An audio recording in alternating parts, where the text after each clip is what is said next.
Good afternoon বন্ধুরা, অনেকদিন পর আবার তোমাদেরকে আমার কি লাঞ্চ করেছি সেটা তোমাদের দেখাবো। ঠিক আছে, লাঞ্চ কি করব সেটা দেখাবো, কি কি রান্না করেছি। ঠিক আছে, প্রথমে দেখো এক হাঁড়ি ভাত আছে। এখনো ধোঁয়া বেরোচ্ছে।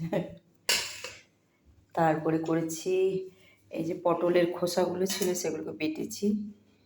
ঠিক আছে, আর করেছি উচ্ছে আলুর তরকারি। এখান থেকে একটুখানি ছেলেকে দিয়েছিলাম খেতে,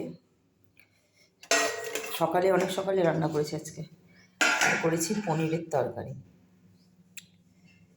এই হচ্ছে আজকে আমার মেনু। ঠিক আছে, চলো ঝটপট করে খেয়ে নিই। এবার আমি খেয়ে নিয়ে একটুখানি রেস্ট নিয়ে তারপর আবার ক্লাসে যাব।